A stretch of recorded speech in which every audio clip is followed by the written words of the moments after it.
Коми народная сказка «Седун».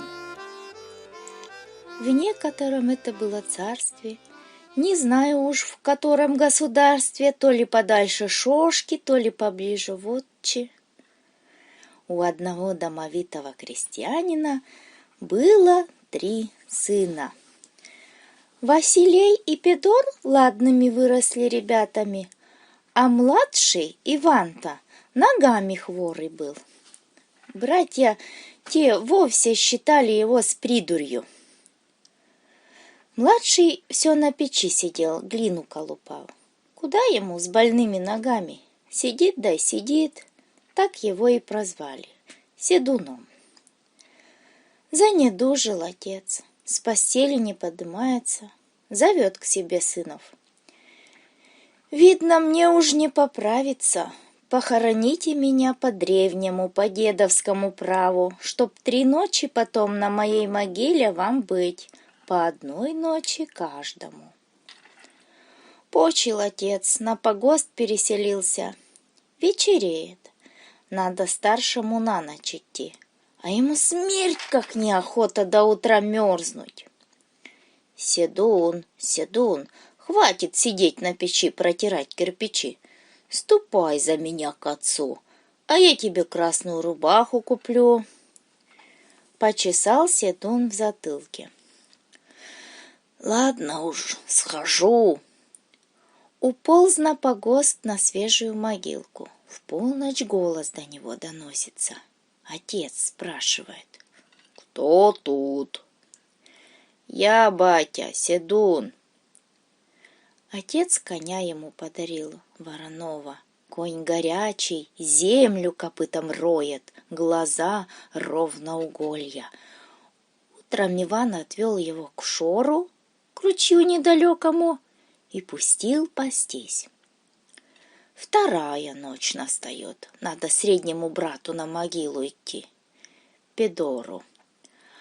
А его тоже лень матушка пробрала. Говорит он младшему: «Седун, тебе все одно, на печи ли сидеть, на могиле? Сходи за меня, я тебе сапоги исправлю». «Рубаха есть?» — думает Иван. «И сапоги не помешают». Тяжело ему ходить, но поковылял таки. Ночью отцов голос: «Кто тут?» «Опять я, Седун». Отец ему и 2 коня подарил, гнедого. Конь огонь, на таком 100 верст скачи мало покажется. И его отвел Иван к ручью, пускай пасется. В 3-й вечер Седуну идти по своей череде, плату не с кого брать. «Кто тут?» «Я, Седун, кому же быть?» 3-й конь подбегает, буланый, прямо сказать, богатырский конь. Не всяк на него и вскочит. Отец Ивану еще слово сказал, что это за кони и как с ними обходиться, на том и простился с сыном. А той стороной царь правил. Царь не царь, и все-таки ж правил. Были у него 3 дочери: Марья, Василиса да Марпида. Все хороши с собой, а младшая-то прямо загляденье. И все, главное дело, на выданье. В тот день царь решил женихов выбирать, подарил дочерям по платку. Старшей достался красивый, глаз не оторвать, средней яркий, аж смотреть больно, а младший царь понес такой плат, что он ровно солнышко сиял, в горнице от него светло делалось. Велел дочерям по очереди платки свои в верхнем окне терема вывешивать. Кто, мол, скакнет на коне, да плат этот достанет, тот и жених. Раззвонили, раструбили по щиктам, по деревням про царское решение. С утра пораньше удальцы ко двору потянулись. Старшая платок вывесила Марья. Братья Василий и Пидор взволновались, в дорогу засобирались. А ну как повезет, царским зятем быть не хухры-мухры. Седун просится. И меня с собой возьмите. Сиди, ей, братья на него. Твое дело на печи протирать кирпичи. Запрягли старую клячу, уехали. Седун слез с печи и пошкандыбал к шору. Кликнул Воронова, конь примчался. Иван ему в одно ухо влез, как отец учил. Попарился, помылся, оделся, обулся, и с другого уха лихим молодцем вылез. Не дать не взять, красавец-богатырь. Вскочил он на Воронова, гикнул, свистнул, ветром вихрем умчался. Конь летит, чуть земли копытами касается, узда на нем огнем горит. Братьев нагнал, они и полпути не одолели. Одному по уху попало, другому подзатыльник достался. Братья бряк с повозки. Свят, свят, никак Илья Великий громом молнией проскочил. Седун в минуту у дворца был. Конь взлетел выше окошка. Молодец на платок даже не глянул. Был и нет его. На обратном пути снова братьев заушиной да затрещиной наградил. А народ с разинутыми ртами остался. В жизни такого не видывали. Братья только под вечер домой воротились. Седун на печи сидит, глину колупает. «Что видали? Высоко ли скакали?» спрашивает. «Другие скакали, нас не подождали. А, видать, Илью громопроводца видали, чуть со страху не поумирали». А я так и не слышал ничего. На другой день братья снова клячу запрягают. Василиса плат вывесила. «Меня не забудьте», — Седун им. «Лежи, лежи, кирпичи сторожи». Братья только со двора, а Седун поковылял к ручью. Гнедово свистнул, через уши пролез, он уже добрый молодец. Гикнул, свистнул, ветром умчался. Братьев нагнал, что положено раздал, одному за ушину, другому за трещину. «Свят, свят, Илья громовник расходился!» Иван выше окна подскочил, на платок только одним глазом глянул и был таков. Люди головами качают. «Да что же это он на платки-то не зарится?» А Иван назад летит, по дороге братьев заушиной, затрещиной отмечает. Опять только к ночи братья вернулись, горюют, без них второй платок сорвали. «Ну что, привезли?» — Седун спрашивает. «Везли, да не довезли, без нас лихих девать некуда, и опять Илья Великий громом стращал». «А я так ничего и не слыхал, сидели бы себе дома, как я, ничего бы с вами не было». Утром братья снова ко двору собираются. Может, хоть третий раз повезет. Плат свой огненный младшая вывесила Марпида царевна. «Ну, хоть нынче-то возьмете с собой», — просится Седун. «Нынче я ни за что не останусь». Посмеялись братья. «Садись, мол, жених». Повезли его, а у шора с воза спихнули и хохочут. «Тут себе поищи невесту, чай хватит лягушек». «И на этом спасибо», — говорит Иван. «Дальше мне и не надо». Кликнул своего буланого коня, в одно ухо влез, попарился, помылся, оделся, обулся, красавцем вышел и поскакал. По дороге братьям гостинцы раздал, те все про Илью громопроводца бубнят. Разогнал молодец коня своего, выше окошко подскочил, наклонился, да и платок подхватил, с ним и умчался. Марпида разглядеть не успела. «Кто это? Кто это?» — кричат люди. «Держите его! Ловите!»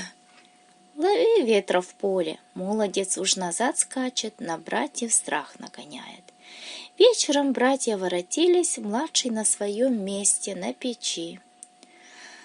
«Завтра, — говорят, — с нами поедешь, Седун». «Меня, что ли, звали?» «Всем велели быть, и прямым, и горбатым, здоровым и немощным, слепым и зрячим. Невесты платки свои будут искать, у кого найдут, тот и жених». «Ладно, — Седун говорит, — чай снова не скинете у Шора». Под утро Петр проснулся. «Что за пламя такое? Василей, горим, Седун избу поджег!» А это у младшего из-за пазушки кончик платка выглянул. Он его спрятал, огонь не погас. На рассвете братья запрягли лошаденку свою и поехали на смотрины. Люди ко двору со всех сиктов, грездов разъехались. И Седун тут стоит, сопли у него текут, ну дурак дураком. «А этого-то зачем привезли?» — спрашивают люди. «Ведь сразу же видать, что не жених». А царь с балкона на них: «Нет, пущай и этот будет. Царскому указу не перечить». Дал он старшей чарку вина. «Всех обойди, платок найди, жениха угости да ко мне приведи».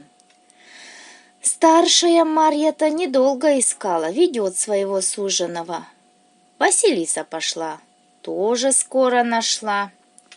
«Твой черед, — говорит царь Марпиде». Ходила девушка с чаркой вина, глянь, а уголок ее платка у одного дурачка из-за пазухи виднеется. Застыдилась Марпида, мимо этого ее я прошла. «Не сыскала платка своего, батюшка». «Быть того не может, — царь ей. — Все тут, ступай снова». Марпида краса и вдруг горять толпу обходит, а ей еще больше платок высунул. И снова девица не посмела чарку ему поднести. «Нету, батюшка, — говорит, а сама маковым цветом горит». «Чую, обманываешь ты меня, дочка, женишок-то поди неприглядный. Но ты знай, будь он хоть какой, а указ я свой исполню. Снова ступай». Деваться некуда. Марпида прямиком к Седуну пошла, сопли ему утерла, чару подает, к царю ведет. Увидал его царь. «Тьфу, ну и нашла же ты, прости Господи!» Уж и сам не рад своему указу, а на попятную не пойдешь, слово не воробей. Сели пир пировать, царь двух зятьев ублажает, а третьего к себе не подпускает. «Уходите, — говорит, — с глаз долой, в хлеву вон живите». Я на том пиру был, сур пиво пил, хлебнул чару ведерну, да и пошел языком блукать. Там-то и там-то пасется олень златорогий. До того на копыта скор, что его никто словить не может. «Мои зятья смогут, — хвалится царь. — Ну-ка, зятюшки, выкажите удаль свою. Кто оленя златорогого добудет, тот правой рукой мне будет». Зятья взяли веревки, вожжи ременные, на коней сели да поехали. А Седун к Марпиде пристал. «Попроси у отца клячонку какую-никакую, тоже поеду оленя ловить». Царь и слушать не хочет. Людей только смешить да чертей тешить. Но царица заступилась. «Все ж таки, зять, поди не пожалеешь для него водовозную клячу». Дали Седуну дохлятину какую-то, сел он на нее задом наперед, за хвост ухватился Едет. Люди на перу со смеху падают. Этот-то молодец, поймает оленя. Ему-то расплюнуть. А Иван до ручья доехал, клячу за хвост так дернул, что в руках одна шкура осталась. Повесил ее на изгородь и Воронова кликнул. В одно ухо к нему влез, из другого молодцем вышел. Гикнул, свистнул, поскакал. Свояков догнал, за уши затрещинным надавал. Потуда его и видели. Свояки на колени брякнулись. «Это что было-то, не Илья ли Великий громом молнией прошелся?» А Иван уже у заветного поля. Златорогого оленя на скаку подхватил и обратно летит. Зятья увидали чудо такое, в один голос просят: «Продай, да продай!» «Я дорого запрошу», — смеется молодец. «Лень дешево не обходится. Дайте по большому пальцу с ног, уступлю оленя». Помялись удальцы-хитрецы, да рукой махнули, отрезали ему по пальцу. Привезли зятья оленя, наперебой рассказывает, как ловили его. Царь нахвалиться на них не может, дальше пирует, а тут и седун является, 10 ворон да 40 приволок. «Вот вам добыча моя», — тестью теща говорит. Люди потешаются, царь гневается. «Меня не позорит, дворец пакостит воронами своими». Поковылял седун в хлев, его даже к столу не подпустили. А я тем временем суру пива отведал, о новом чуде поведал, будто кто за язык меня дергал. Живет, мол, там-то и там-то свинка, золотая щетинка, многие словить ее хотели, да только утерлись. Царь бахвалится. «Моих зятев не знаешь, поэтому и баешь. Ну, зятюшки, не доставите ли нам сюда чудо-свинку? Уж я отблагодарю». Делать нечего. Без пальцев на ногах они хромают, но хвост козырем держат. Сыромятные вожжи взяли и поехали. А седун Марпиду подговаривает, чтоб ему тоже клячонку какую-никакую нашли. Царь на дочь руками машет, но царица снова ее пожалела. Нашли седуну, доходягу похуже прежней. Теперь уж седун лицом наперед уселся, люди пересмешничают. Надо же, как это он догадался, того и гляди, вскачь пустится. Иван все это мимо ушей пропускает, свое дело знает. У Шора клячонку за хвост тряхнул, шкура в руках осталась. Он ее и на изгородь повесил. На Гнедова пересел, ветром вихарем помчался. Свояков догнал, по затрещине им дал, те все Илью Великого поминает. Свинка золотая щетинка тоже не ушла от молодца. Не успели свояки от затрещин опомниться, а уж он назад летит. «Эй, молодец, не уступишь ли нам свинку?» Что ж не уступить?» — смеется тот. «По ремешку с ваших ленивых спин слуплю, свинку уступлю». Те ежились, а спины подставили. Им очень хочется перед царем удальцами быть. Молодец ремешки у них вырезал, свинку отдал и был таков. Царь зятьев славит, а седун Гнедова у ручья оставил, да снова с воронами заявляется. Тьфу! Царь на него: шесть в хлев, глаза мои на тебя не глядели.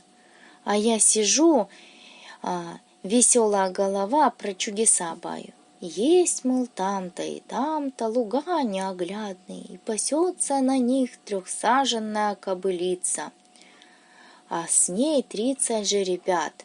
Не родился еще тот, кто ее взнуздает. Как это не родился? царь на меня. А зятья мои на что? А ну, ребята, слетайте-ка за трехсаженной кобылицей, даже ребят не забудьте. Те повздыхали и поехали. Седун снова Марпиду посылает за новой клячей. Тесть и не дал бы, да теща выручила. Ну, коль уж 3 зятя у нас, пусть 3 и отправляются. Нашли запыхлятину старую. Седун на нее забрался, как положено, еще и в прискок норовит по улице проехать. А народ-то опять ха-ха-ха да га-га-га. Мы ж говорили, что вскачь пустится, теперь держись, вороны. Иван до шора ручья добрался, лошадь полудохлую за хвост тряхнул, шкуру на поче скинул, зовет Буланова. Сквозь уши пролез, молодцем стал, говорит коню. Надо 3-саженную кобылицу добыть, а Буланый-то ему в ответ. До этого не дела были, а баловство одно. Дело только сейчас начинается. Никому с кобылицей этой не совладать. Ну, мы спробуем. Нужны будут 3 конские шкуры, смола, да 3 сита иголок. Взяли они все это и понеслись. Свояков нагнали, те только заслышали гром позади, с коней своих на землю повалились. Свят, свят, опять Илья Великий! Доскакали они до поля неоглядного, остановились под кедром могучим, что верхушкой небо подпирает. Буланый говорит: «Ты, Иван, 3 шкурами меня укутай, каждую смолой облей, иголками обсыпь, сам на кедр залезь, а я с кобылицей буду биться, одолею наше с тобой счастье. Как увидишь, что кобылица на передние колени пала, прыгай вниз, надевай на нее узду. Замешкаешься, не жить нам обоим.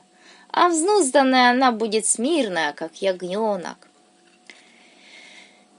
Иван на коня своего богатырского 3 шкуры надевает, смолой обливает, иглами осыпает. Сделал, как конь велел, и на кедр влез. Буланый заржал так, что мимо птицы летели, замертво упали. Другой раз заржал, с кедра шишки осыпались. В 3-й раз заржал, сам Иван с кедра чуть не сверзился.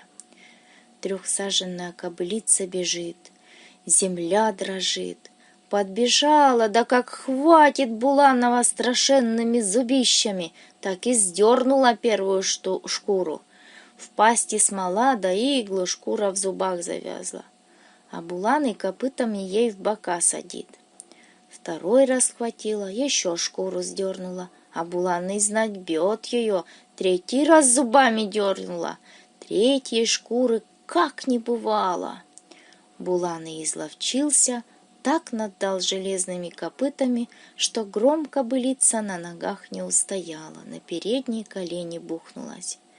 Тут Иван с кедра сиганул и вмиг ее взнуздал. Стала кобылица смирная да покорная. Куда хочешь ее веди. Тем временем и 30 жеребят прискакали. Двинулись обратно, целый табун скачет, пыль до неба.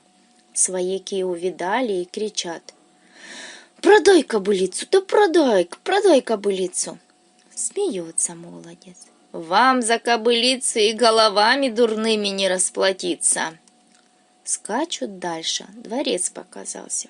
Увидали люди, что по дороге табун несется, аж земля гудит, кричат: «Вот зятья-то у царя нашего, вот это зятья так зятья!» Пооткрывали конюшни, ждут, и Марпида царевна из хлева выглянула. По щекам у ней слезы катятся, обидно, видишь, что ей достался муж-дурак. Табун уж рядом, люди глядят, что это за богатырь-молодец на Буланом скачет, вихры по ветру кольцами вьются. Проскакал табун мимо открытых конюшен, возле Марпиды встал, как вкопанный, аж земля прогнулась. Молодец с коня богатырского соскакивает, Марпиду красу обнимает, в губы алые целует. Тут только люди и признали седуна. Так и охнули, а что сказать, прям и не знают. Вот, морпидушка, каков я на самом деле, Иван говорит. Такой я и останусь. Топи баню, пусть будет жарко, не то я пыль с 7 дорог собрал. А тесть никак в толк не возьмет. Что де за удалец, чего это он от седунихи-то не видал? Недогадливый, понимаешь, хоть и царь. А гордость царская не дает ему сходить да выспросить. Истопилась баня, жаром пышет. Иди, морпидушка, зови отца, пусть вместе с седуном попарится. Царь привередничает. Не то я ополумел с седуном в бане мыться, да я, да он. А узнать, кто табун пригнал, страсть как хочется. Решил сходить, одним глазком глянуть, губы надул и пошел. Иван тем часом над банной дверью пальцы да ремешки свояковы повесил. Тесть входит, а пальцы по лбу щелк, ремешки шлеп. Что это поразвешано? Серчает. Тут Иван выходит, царь ему только до плеча короной достает. Это, на пальцы показывает, златорогий олень, а ремешки я на свинку обменял. Царь глазами похлопал, побежал, велел затем разуться и рубахи скинут. На ногах пальцев не хватает, на спинах по ремешку. Вот вы какие удальцы, бранится царь. Коль обманом живете, прочь с глаз моих.